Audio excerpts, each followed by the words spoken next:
بڑا پیار ہوتا ہے، چونکہ بندے کی خمیر وہیں سے تیار ہوتی ہے۔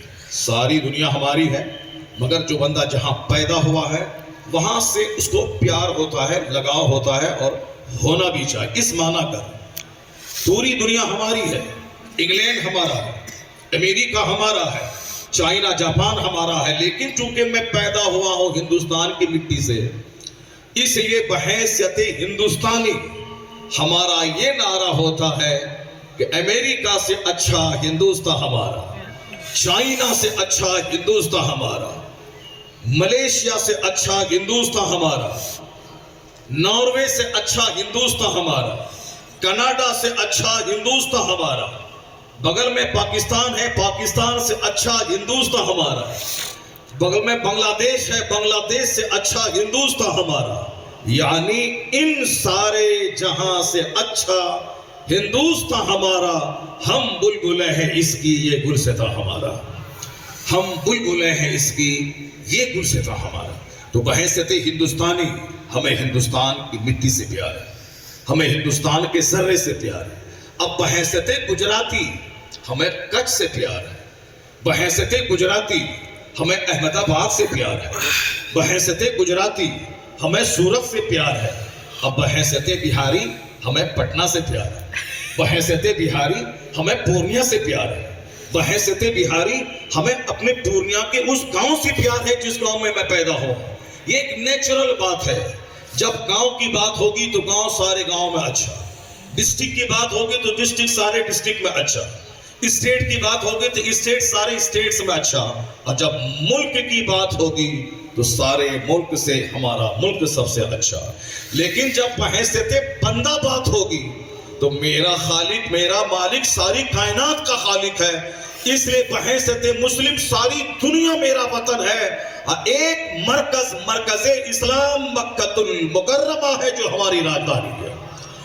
تو اب اس حیثیتوں کو سمجھا جائے، ایسا نہیں کہ صاحب آپ نے مکہ سے محبت کا مظاہرہ کر لیا، نہیں، میں نے بالکل فصاحت کے ساتھ ساری باتیں بیان کر دی کہ بحیثیت مومن میری محبتوں کا کیندر کیا ہے، بحیثیت ہندوستانی میری محبتوں کا مرکز کیا ہے، بحیثیت بہاری ہماری محبتوں کا مرکز کیا ہے۔ تو اس لیے بات بالکل واضح اور صاف ہے کہ مذہب اسلام ایک آفاقی مذہب کا نام، مذہب اسلام ایک یونیورسل مذہب کا نام ہے۔ وہی ایک نماز امریکہ میں ہے، وہی ایک نماز ہندوستان میں ہے، وہی ایک نکاح اور خلا کا قانون بنگلہ دیش میں ہے، وہی ایک نکاح اور خلا کا قانون پاکستان میں بھی ہے، وہی ایک سجدے میں سبحان ربی الاعلیٰ پڑھنے کا نیم وہ 7 سمندر پار بھی ہے اور 7 سمندر کے پار بھی ہے، یہی داڑھی رکھنے کا نیم امریکہ میں بھی ہے اور گلف کنٹریز میں بھی ہے، یہی قانون داڑھی ہندوستان، پاکستان اور بنگلہ دیش میں بھی ہے۔ پوری دنیا میں ایک آزاد، پوری دنیا میں ایک نماز، پوری دنیا میں ایک روزہ، پوری دنیا میں ایک حج، پوری دنیا میں ایک نظام زکوٰۃ، پوری دنیا میں ایک نظام پردہ، پوری دنیا میں ایک کتاب کلام الہی کی تلاوت۔ یہ اس بات کی دلیل ہے کہ مسلمان اختلاف میں نہ پڑے، انتشار میں نہ پڑے، گاؤں کے اختلاف میں نہ پڑے، اسٹیٹ کے انتشار میں نہ پڑے، وہ اپنے پیر کے اختلاف میں نہ پڑے، بلکہ قرآن کا مطالعہ کرے، مصطفیٰ کی سیرت کا مطالعہ کرے، نماز، حج و زکوٰۃ، قانون اسلام کا مطالعہ کرے، اور پھر یہ نعرہ لگائے کہ چین و عرب ہمارا، ہندوستان ہمارا، مسلم ہے ہم، وطن ہے سارا جہاں ہمارا۔ جس دن یہ اتحاد پیدا ہو گیا، جس دن یہ یونٹی پیدا ہو گئی، جس دن اسلام سے دیوانہ وار محبت پیدا ہو گئی، جنت مرنے کے بعد ملے گی۔ اللہ کا وعدہ ہے کہ وعد اللہ الذین آمنوا وعملوا الصالحات، اللہ نے وعدہ کیا ہے جو ایمان لایا، اچھا کام کرے گا، وہ جنت وہاں ملے گی، دنیا کی بادشاہت اور حکومت یہاں ملے گی۔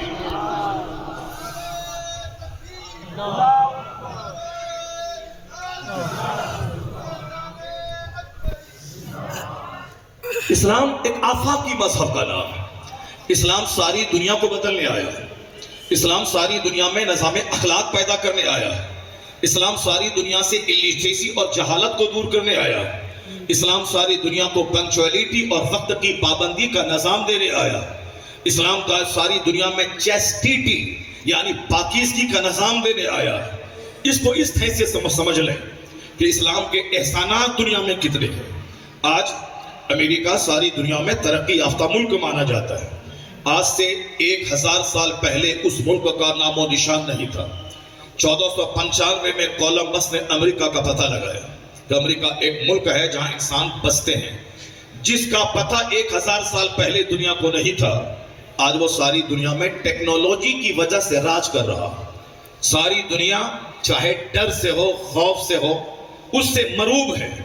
اس سے کہا جائے کہ 1000 سال میں اتنی بڑی ترقی کہ ساری دنیا آپ سے مروب ہے، آخر کس چیز نے آپ کو ترقی دلایا؟